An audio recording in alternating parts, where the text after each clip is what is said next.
ನಮಸ್ಕಾರ ಎಲ್ರಿಗೂ. Raghavendra academy YouTube ಚಾನಲ್ಗೆ ತಮ್ಮೆಲ್ಲರಿಗೂ ಸ್ವಾಗತ.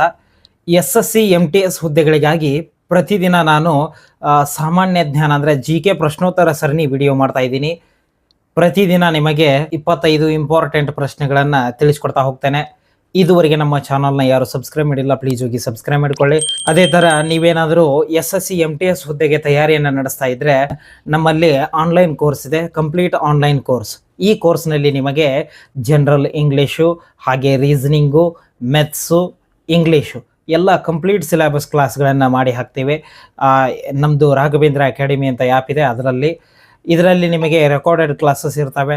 ವೀಕ್ಲಿ ನಿಮಗೆ ಲೈವ್ ಒಂದು ನಿಮ್ದು ಏನೇ ಡೌಟ್ಸ್ ಇದ್ದರೂ ಸಹ ಅದರಲ್ಲಿ ಆ ಡೌಟ್ನ ಕ್ಲಿಯರ್ ಮಾಡ್ಕೋಬೋದು. ಈ ಕೋರ್ಸ್ನಲ್ಲಿ ನಿಮಗೆ PDF ನೋಟ್ಸ್ಗಳು ಹಾಗೆ 50 ಕ್ವಶನ್ ಪೇಪರ್ಗಳು ನಿಮಗೆ ಉಚಿತವಾಗಿ ಸಿಗ್ತಾ ಇದ್ದಾವೆ. ಈ ಕೋರ್ಸ್ನ ಬೆಲೆ ಕೇವಲ 999 ಇದೆ. ಈ ಕೋರ್ಸ್ ಏನಾದರೂ ಬೇಕಾದರೆ ಇಲ್ಲಿ ವಾಟ್ಸಪ್ ನಂಬರ್ ಕಾಣ್ತಾ ಇದೆ ನೋಡಿ, ಈ ವಾಟ್ಸಪ್ ನಂಬರ್ಗಾದರೂ ಮೆಸೇಜ್ ಮಾಡಿ, ಅಥವಾ ಪ್ಲೇಸ್ಟೋರ್ನಲ್ಲಿ ರಾಘವೇಂದ್ರ ಅಕಾಡೆಮಿ ಅಂತ ಆ್ಯಪ್ ಇದೆ, ಅದನ್ನು ಡೌನ್ಲೋಡ್ ಮಾಡಿಕೊಂಡು ಅಲ್ಲಿ ನಿಮ್ಮ ಕೋರ್ಸ್ನ ಪರ್ಚೇಸ್ ಮಾಡ್ಕೋಬೋದು. ಅದೇ ಥರ ನಮ್ಮಲ್ಲಿ GK ಹಾಗೆ ಇಂಗ್ಲೀಷ್ ಪ್ರಿಂಟೆಡ್ ನೋಟ್ಸ್ಗಳು ಸಿಗ್ತವೆ, PDF ನೋಟ್ಸ್ಗಳು ಸಿಗ್ತವೆ. ನಿಮಗೇನಾದರೂ ಪ್ರಿಂಟೆಡ್ ನೋಟ್ಸ್ಗಳು ಬೇಕಾದರೆ ಕೇವಲ 450 ರೂಪಾಯಿಗೆ ನಿಮ್ಮ ಮನೆಗೆ ನೋಟ್ಸ್ಗಳನ್ನು ತರಿಸ್ಕೋಬಹುದು. ಅದೇ ಥರ PDF ನೋಟ್ಸ್ಗಳು ಬೇಕಾದರೆ ಕೇವಲ 100 ರೂಪಾಯಿಗೆ ನಿಮ್ಮ ವಾಟ್ಸಪ್ಗೆ ಹಾಕಿಸ್ಕೋಬಹುದು. SSC MTSನ ಓಲ್ಡ್ ಕ್ವಶನ್ ಪೇಪರ್ಗಳು ಒಟ್ಟು 25 ಪ್ರಶ್ನೆ ಪತ್ರಿಕೆಗಳಿದ್ದಾವೆ, ಕನ್ನಡದಲ್ಲಿ ಸಿಗ್ತವೆ, ಕೇವಲ 100 ರೂಪಾಯಿಲಿ. ಈ ಪ್ರಶ್ನೆ ಪತ್ರಿಕೆಗಳು ಅಥವಾ GK ಮತ್ತು ಇಂಗ್ಲೀಷ್ ನೋಟ್ಸ್ಗಳು ಬೇಕಾದರೆ ಇಲ್ಲಿ ವಾಟ್ಸಪ್ ನಂಬರ್ ಕಾಣ್ತಾ ಇದೆ ನೋಡಿ, ಈ ವಾಟ್ಸಪ್ ನಂಬರ್ಗೆ ಹಾಯ್ ಅಂತ ಮೆಸೇಜ್ ಮಾಡಿ ಅಂತ ಹೇಳ್ತಾ ಬನ್ನಿ ಇವತ್ತಿನ ವಿಡಿಯೋನ ಶುರು ಮಾಡೋಣ. ಮೊದಲನೆಯ ಪ್ರಶ್ನೆ, ಈ ಕೆಳಗಿನ ಯಾವ ಸ್ಥಳದಲ್ಲಿ ಮಾನ್ಸೂನ್ನಲ್ಲಿ ಅತಿ ಕಡಿಮೆ ಪ್ರಮಾಣದ ಮಳೆ ಬೀಳುತ್ತದೆ? ಆಪ್ಷನ್ಗಳು ಕೇರಳ, ಮೇಘಾಲಯ, ಆಸಾಂ, ಲೇಹ. ಇದಕ್ಕೆ ಸರಿಯಾದ ಉತ್ತರ ಆಪ್ಷನ್ 4, ಲೇಹದಲ್ಲಿ ಮಾನ್ಸೂನ್ನಲ್ಲಿ ಅತಿ ಕಡಿಮೆ ಪ್ರಮಾಣದ ಮಳೆ ಬೀಳುತ್ತದೆ. ಎರಡನೆಯ ಪ್ರಶ್ನೆ, ಈ ಕೆಳಗಿನ ಯಾವ ನೃತ್ಯಕ್ಕೂ ಮೊದಲು ಸೇವಾಕಳಿ ಎಂಬ ಅಭ್ಯಾಸವಧಿಯು ರೂಢಿಯಲ್ಲಿ ಮತ್ತು ಅದನ್ನು ದೇವಾಲಯದ ಆವರಣದಲ್ಲಿ ನಡೆಸಲಾಗುತ್ತಿತ್ತು? ಆಪ್ಷನ್ಗಳು ಕಥಕ್, ಕಥಕ್ಕಳಿ, ಒಡಿಸ್ಸಿ, ಕೂಚುಪುಡಿ. ಇದಕ್ಕೆ ಸರಿಯಾದ ಉತ್ತರ ಆಪ್ಷನ್ 2, ಕಥಕ್ಕಳಿಯನ್ನು ದೇವಾಲಯದ ಆವರಣದಲ್ಲಿ ಸಹ ನಡೆಸಲಾಗುತ್ತಿತ್ತು. ಮೂರನೆಯ ಪ್ರಶ್ನೆ, 2023ರ IPL ಪಂದ್ಯಾವಳಿಯ ಅಂತಿಮ ಪಂದ್ಯವು ಈ ಕೆಳಗಿನ ಯಾವ ನಗರದಲ್ಲಿ ನಡೆಯಿತು? ಆಪ್ಷನ್ಗಳು ಚೆನ್ನೈ, ಅಹಮದಾಬಾದ್, ಕಲ್ಕತ್ತಾ, ಮುಂಬೈ. ಇದಕ್ಕೆ ಸರಿಯಾದ ಉತ್ತರ ಆಪ್ಷನ್ 2, ಅಹಮದಾಬಾದ್ ಸ್ಟೇಡಿಯಂನಲ್ಲಿ ನಡೆಯಿತು. ನಾಲ್ಕನೆಯ ಪ್ರಶ್ನೆ, ದೇಶದ ವಾಯುವ್ಯ ಭಾಗ ಮತ್ತು ಪೂರ್ವ ಭಾಗದಲ್ಲಿನ ಮುಸಲ್ಮಾನರಿಗಾಗಿ ಸ್ವತಂತ್ರ ರಾಜ್ಯಗಳು ಬೇಕೆಂಬ ಬೇಡಿಕೆಯನ್ನು ಮುಂದಿಡುವ ಉದ್ದೇಶದಿಂದ ಅಖಿಲ ಭಾರತ ಮುಸ್ಲಿಂ ಲೀಗ್ ಯಾವ ವರ್ಷದಲ್ಲಿ ಗೊತ್ತುವಳಿಯನ್ನು ಹೊರಡಿಸಿತು? ಆಪ್ಷನ್ಗಳು 1939, 1941, 1940, 1942. ಇದಕ್ಕೆ ಸರಿಯಾದ ಉತ್ತರ ಆಪ್ಷನ್ 3, 1940ರಲ್ಲಿ ಗೊತ್ತುವಳಿಯನ್ನು ಹೊರಡಿಸಿತು. ಯಾವುದು? ಭಾರತದ ಮುಸ್ಲಿಂ ಲೀಗ್ ಪಕ್ಷ. ಐದನೆಯ ಪ್ರಶ್ನೆ, ಆದಾಯ ವೆಚ್ಚ ಎಂದರೇನು? ಆಪ್ಷನ್ಗಳು ಸ್ವತ್ತುಗಳನ್ನು ಕೊಳ್ಳಲು ಖರ್ಚು ಮಾಡಿದ ಹಣ, ಸಾಲ ಮರುಪಾವತಿಗಾಗಿ ಖರ್ಚು ಮಾಡಿದ ಹಣ, ಸರ್ಕಾರದ ದಿನನಿತ್ಯದ ಕಾರ್ಯನಿರ್ವಹಣೆಗೆ ಖರ್ಚು ಮಾಡಿದ ಹಣ, ರಸ್ತೆಗಳ ನಿರ್ಮಾಣಕ್ಕೆ ಖರ್ಚು ಮಾಡಿದ ಹಣ. ಇದಕ್ಕೆ ಸರಿಯಾದ ಉತ್ತರ ಆಪ್ಷನ್ 3, ಸರ್ಕಾರದ ದಿನನಿತ್ಯದ ಕಾರ್ಯನಿರ್ವಹಣೆಗೆ ಖರ್ಚು ಮಾಡಿದ ಹಣವನ್ನು ನಾವು ಆದಾಯ ವೆಚ್ಚ ಅಂತ ಕರಿತೀವಿ.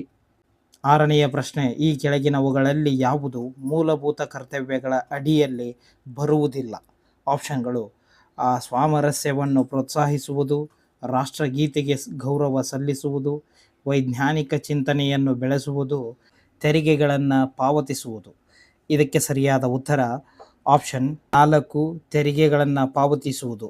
ಇದು ಮೂಲಭೂತ ಕರ್ತವ್ಯಗಳ ಅಡಿಯಲ್ಲಿ ಬರುವುದಿಲ್ಲ. ಏಳನೆಯ ಪ್ರಶ್ನೆ, ಈ ಕೆಳಗಿನವರಲ್ಲಿ ಯಾರು ಕಥಕ್ ಕೇಂದ್ರದ ನಿರ್ದೇಶಕರಾಗಿದ್ದರು ಮತ್ತು ತಮ್ಮದೇ ಆದ ಕಲಾಶ್ರಮ ಎಂಬ ಹೆಸರಿನ ಒಂದು ನೃತ್ಯ ಶಾಲೆಯನ್ನು ತೆರೆದಿದ್ದರು? ಆಪ್ಷನ್ಗಳು ಪಂಡಿತ್ ಬಿರ್ಜು ಮಹಾರಾಜ್, ಪಂಡಿತ್ ಅಚ್ಚನ್ ಮಹಾರಾಜ್, ಪಂಡಿತ್ ಶಂಭು ಮಹಾರಾಜ್, ಪಂಡಿತ್ ಲಚ್ಚು ಮಹಾರಾಜ್. ಇದಕ್ಕೆ ಸರಿಯಾದ ಉತ್ತರ ಆಪ್ಷನ್ 1, ಪಂಡಿತ್ ಬಿರ್ಜು ಮಹಾರಾಜ್ ಅವರು ತಮ್ಮದೇ ಆದ ಒಂದು ಕಲಾಶ್ರಮ ಎಂಬ ಹೆಸರಿನ ನೃತ್ಯ ಶಾಲೆಯನ್ನು ತೆರೆದಿದ್ದರು ಹಾಗೂ ಕಥಕ್ ಕೇಂದ್ರದ ನಿರ್ದೇಶಕರು ಸಹ ಆಗಿದ್ದರು. 8ನೆಯ ಪ್ರಶ್ನೆ, ಒಂದು ಇಟ್ಟಿಗೆಯ ಮೇಲೆ ಒಂದು ವೇಳೆ 7n ಬಲವನ್ನು ಪ್ರಯೋಗಿಸಿದ್ದಲ್ಲಿ ಮತ್ತು ಅದರ ಇಟ್ಟಿಗೆಯು 5m ದೂರಕ್ಕೆ ಸರಿದಲ್ಲಿ ಅಲ್ಲಿ ನಡೆಯಬಹುದಾದ ಕೆಲಸ ಎಷ್ಟು? ಆಪ್ಷನ್ಗಳು 40J, 25J, 35J, 35 ERG. ಇದಕ್ಕೆ ಸರಿಯಾದ ಉತ್ತರ ಆಪ್ಷನ್ 3, 35J. 9ನೆಯ ಪ್ರಶ್ನೆ, ಈ ಕೆಳಗಿನ ಯಾವ ಬರಹಗಾರ್ತಿಯು ಮೈ ಸ್ಟೋರಿ ಎಂಬ ಆತ್ಮಕಥೆಯನ್ನು ಬರೆದಿದ್ದಾರೆ?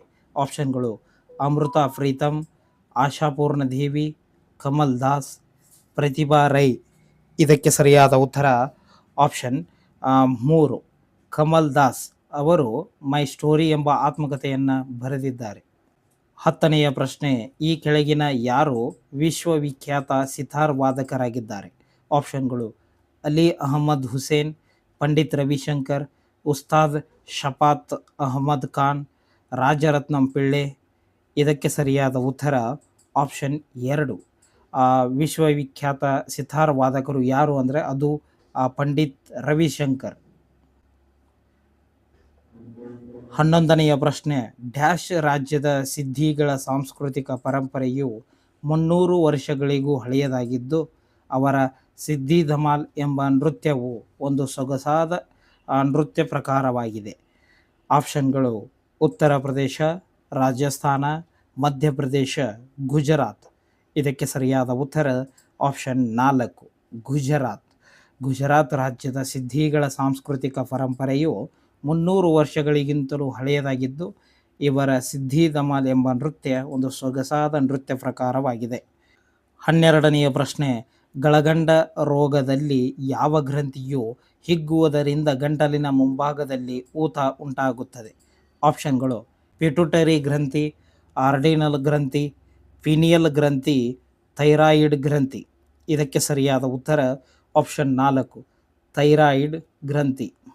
13ನೆಯ ಪ್ರಶ್ನೆ, ಭಾರತದ ಈ ಕೆಳಗಿನ ಯಾವ ರಾಜ್ಯದಲ್ಲಿ ಬೇಸಿಗೆ ಕಾಲದಲ್ಲೂ ಲೂ ಗಾಳಿಯು ಬೀಸುವುದಿಲ್ಲ?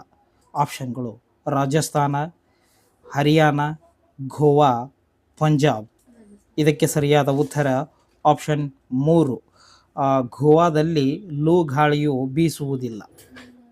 14ನೆಯ ಪ್ರಶ್ನೆ, 1994ರಲ್ಲಿ ರೈ ಕೂಡರ್ ಅವರೊಂದಿಗೆ ಸೇರಿ ಸಂಯೋಜಿಸಿದ a meeting by the river ಎಂಬ ಹಾಡಿಗಾಗಿ ಈ ಕೆಳಗಿನ ಯಾವ ಭಾರತೀಯ ಸಂಗೀತಗಾರ ಗ್ರ್ಯಾಮಿ ಪ್ರಶಸ್ತಿಯನ್ನು ಗೆದ್ದಿದ್ದಾರೆ? ಆಪ್ಷನ್ಗಳು ಹರಿಪ್ರಸಾದ್ ಚೌರಾಸಿಯಾ, ವಿಶ್ವ ಮೋಹನ್ ಭಟ್, ಜಾಕಿರ್ ಹುಸೇನ್, ರವಿಶಂಕರ್. ಇದಕ್ಕೆ ಸರಿಯಾದ ಉತ್ತರ ಆಪ್ಷನ್ 2, ವಿಶ್ವ ಮೋಹನ್ ಭಟ್ ಅವರಿಗೆ A meeting by the river ಎಂಬ ಹಾಡಿಗಾಗಿ ಗ್ರ್ಯಾಮಿ ಪ್ರಶಸ್ತಿ ದೊರಕಿದೆ. 16ನೆಯ ಪ್ರಶ್ನೆ, ಈ ಕೆಳಗಿನವುಗಳಲ್ಲಿ ಯಾವುದು ಭಾರತದ ಅಟಾರ್ನಿ ಜನರಲ್ ಅವರ ಒಂದು ಕರ್ತವ್ಯವಾಗಿದೆ? ಆಪ್ಷನ್ಗಳು ರಾಜ್ಯ ಸರ್ಕಾರಕ್ಕೆ ಸಲಹೆ ನೀಡುವುದು, ಅಂತಾರಾಷ್ಟ್ರೀಯ ಸಂಸ್ಥೆಗಳಲ್ಲಿ ಭಾರತವನ್ನು ಪ್ರತಿನಿಧಿಸುವುದು, ಕಾನೂನಾತ್ಮಕ ವಿಷಯಗಳಲ್ಲಿ ಭಾರತ ಸರ್ಕಾರಕ್ಕೆ ಸಲಹೆ ನೀಡುವುದು, ಸರ್ವೋಚ್ಚ ನ್ಯಾಯಾಲಯದಲ್ಲಿ ಒಬ್ಬ ನ್ಯಾಯಮೂರ್ತಿಯಾಗಿ ಕಾರ್ಯನಿರ್ವಹಿಸುವುದು. ಇದಕ್ಕೆ ಸರಿಯಾದ ಉತ್ತರ ಆಪ್ಷನ್ 3, ಕಾನೂನಾತ್ಮಕ ವಿಷಯಗಳಲ್ಲಿ ಭಾರತ ಸರ್ಕಾರಕ್ಕೆ ಸಲಹೆ ನೀಡುವುದು ಭಾರತದ ಅಟಾರ್ನಿ ಜನರಲ್ ಅವರ ಒಂದು ಕರ್ತವ್ಯವಾಗಿದೆ.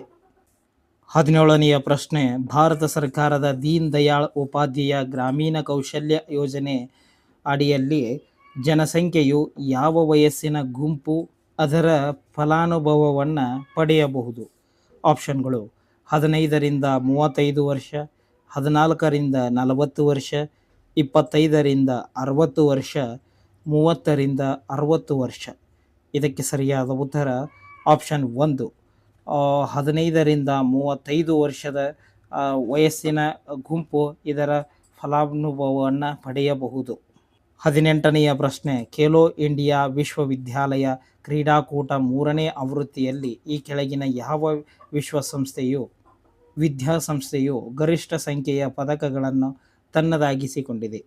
ಆಪ್ಷನ್ಗಳು ಗುರು ನಾನಕ್ ದೇವ್ ವಿಶ್ವವಿದ್ಯಾಲಯ, ಕೇರಳ ವಿಶ್ವವಿದ್ಯಾಲಯ, ಪಂಜಾಬ್ ವಿಶ್ವವಿದ್ಯಾಲಯ, ಜೈನ್ ವಿಶ್ವವಿದ್ಯಾಲಯ. ಇದಕ್ಕೆ ಸರಿಯಾದ ಉತ್ತರ ಆಪ್ಷನ್ 3 ಪಂಜಾಬ್ ವಿಶ್ವವಿದ್ಯಾನಿಲಯ ಖೇಲೋ ಇಂಡಿಯಾ ವಿಶ್ವವಿದ್ಯಾಲಯ ಕ್ರೀಡಾಕೂಟದ 3ನೇ ಆವೃತ್ತಿಯಲ್ಲಿ ಹೆಚ್ಚು ಪದಕಗಳನ್ನು ಗೆದ್ದುಕೊಂಡಿದೆ. 19ನೆಯ ಪ್ರಶ್ನೆ, ಬಿತರಿ ದೇವಾಲಯವು ಈ ಕೆಳಗಿನ ಯಾವ ರಾಜ್ಯದಲ್ಲಿದೆ? ಆಪ್ಷನ್ಗಳು ಉತ್ತರ ಪ್ರದೇಶ, ಒಡಿಸ್ಸಾ, ಜಾರ್ಖಂಡ, ಬಿಹಾರ. ಇದಕ್ಕೆ ಸರಿಯಾದ ಉತ್ತರ ಆಪ್ಷನ್ 1 ಉತ್ತರ ಪ್ರದೇಶದಲ್ಲಿ ಬಿತರಿ ದೇವಾಲಯವಿದೆ. 20ನೆಯ ಪ್ರಶ್ನೆ, ನೌಜವಾನ್ ಭಾರತ ಸಭೆಯ ಸಂಸ್ಥಾಪಕರು ಯಾರು ಅಥವಾ ಸ್ಥಾಪಕರು ಯಾರು ಅಂತ ಪ್ರಶ್ನೆ. ಆಪ್ಷನ್ಗಳು ಅಜಿತ್ ಸಿಂಗ್, ಚಂದ್ರಶೇಖರ್ ಆಜಾದ್, ಭಗತ್ ಸಿಂಗ್, ಲಾಲಾ ಲಜಪತ್ ರಾಯ್. ಇದಕ್ಕೆ ಸರಿಯಾದ ಉತ್ತರ ಆಪ್ಷನ್ 3 ಭಗತ್ ಸಿಂಗ್. ನೌಜವಾನ್ ಭಾರತ ಸಭೆಯ ಸ್ಥಾಪಕ ಯಾರು ಅಂದರೆ ಭಗತ್ ಸಿಂಗ್. 21ನೆಯ ಪ್ರಶ್ನೆ, ಡ್ಯಾಶ್ ಹಬ್ಬವನ್ನು ಜಾರ್ಖಂಡ ರಾಜ್ಯದಲ್ಲಿ ದೀಪಾವಳಿ ಹಬ್ಬ ಮುಗಿದ ಕೆಲವೇ ಸಮಯದಲ್ಲಿ ಅಮಾವಾಸ್ಯೆಯಂದು ದನಕರುಗಳ ಗೌರವಾರ್ಥವಾಗಿ ಆಚರಿಸಲಾಗುತ್ತದೆ. ಅಂದರೆ ಈ ಕೆಳಗಿನ ಯಾವ ಹಬ್ಬವನ್ನು ಜಾರ್ಖಂಡ ರಾಜ್ಯದಲ್ಲಿ ಆಚರಿಸಲಾಗುತ್ತದೆ ಅಂತ ಪ್ರಶ್ನೆ. ಆಪ್ಷನ್ಗಳು ಸೋಹಾರಿಯ, ಭಕ್ತಾ ಪರಬ್, ರೋಹಿಣಿ, ಮಕರ್.